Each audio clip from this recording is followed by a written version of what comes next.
Logos, tus discursos incoloros, no ves que no estamos solos. Number 8. The classroom settings. Compared to what can be seen in Chile, classes in Finland are small in number, between 10 and 20 students. In Chile, this is completely different. It's common to have large classes, amounting even to 40 students. 40! Most of the time crowded in small classrooms. Enough classrooms here in Finland, they have a more modern infrastructure, well equipped with technology, with laboratories in some of the classrooms and swivel chairs. Furthermore, lessons take 45 minutes, the equivalent of a pedagogical hour. In Chile, several classes take 2 pedagogical hours. Number 7. What is going on with inclusion in Finland? There are special schools and inclusive public schools as well, but the proportion of the students in the special school has decreased from 2% to 0.8% the last 20 years. This is because Finland has been an ongoing effort to include as much people as they can to public schools. Of course, and most schools they have this part-time special needs education.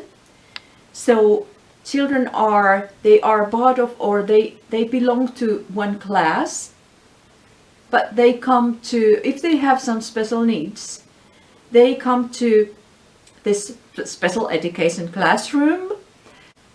But nowadays, more and more, we try to do so that the special education teacher will go to the class and work there and give the support and offer the support there for those children. Because it's so nice to see how children, they want to spend their time there with their friends and with in their class, because they are part of that. So we are working like two teachers are in one group. Even though inclusion in regards to social class in Chile is an unattained dream, inclusion in the classroom is following in the footsteps of Finland.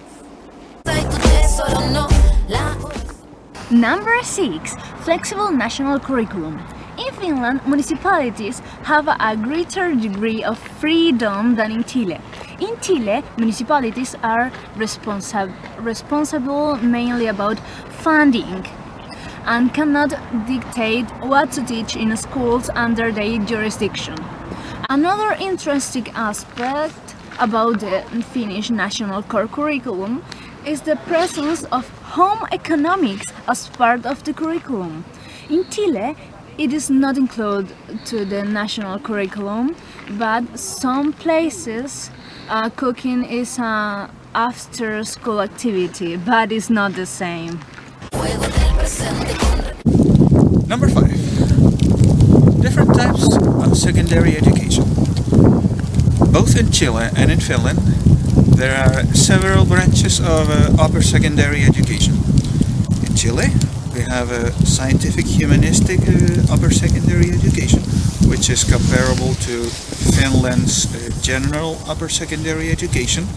There's also in Chile the technical professional upper secondary education, which is similar to vocational school in Finland. And there's also in Chile the artistic upper secondary education, which has no direct equivalent in Finland. But there's also in Finland a state-approved apprenticeship program which does not exist in Chile. Number 4. Standardized test. The first standardized test that we face in Chile, it's called SIMSE, and we take it in 4th grade of basic education, and we take it again either once or twice during our school life. So what about Finland? Here in Finland they have only one standardized test. This is the one to get into the university. This is called a national examination. This is quite similar to our PSU, but also they have another way to get into the university. This is a entrance exam. This is an exam for each field of study, so you can take this as well to get into the university. But nowadays the Finnish government wants to change this and make the national examination the main way to get into the university. Number 3. Teaching career and teacher training.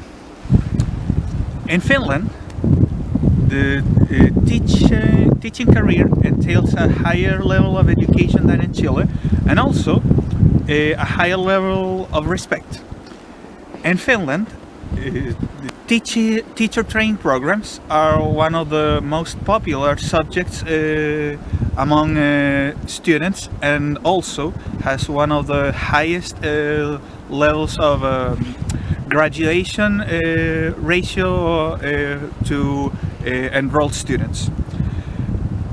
Also, in Finland, there's a high respect for teachers, both from the society and from the people in schools, such as parents and the school environment, and that means that they can form a relationship of trust between them. In Finland, this higher level of education means that all teachers, all candidates to be teachers, have to have a master's degree. Also, in Chile, there's a standardized test for candidates to be teachers in their initial training program, which is called the Inicia test. This test is supposedly takes from tests from developed countries with higher standards in education, such as Finland, for example. Finland. Wasn't there only one standardized test in Finland?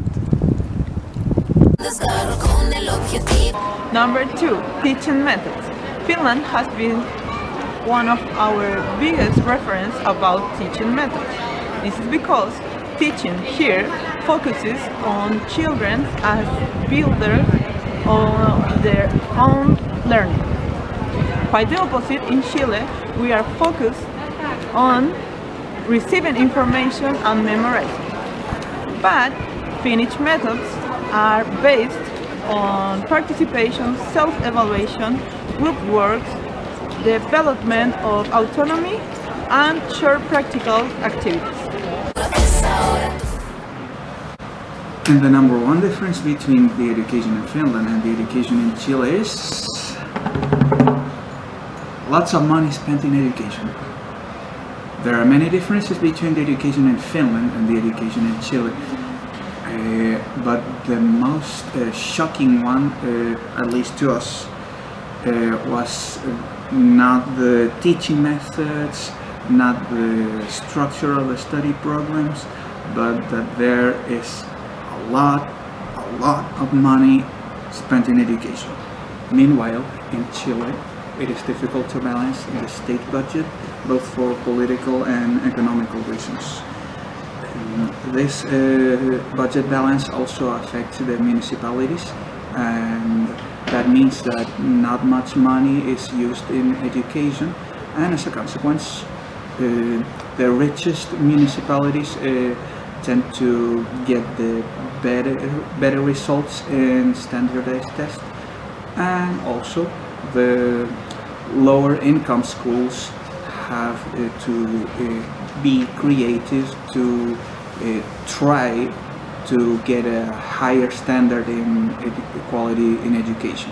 Finally, at the university level, in Finland, students get paid a subsidy just for the act of studying, while in Chile you have to be very poor to just try to apply for a scholarship, or if you're not, you have to get into debt with infinite student loans.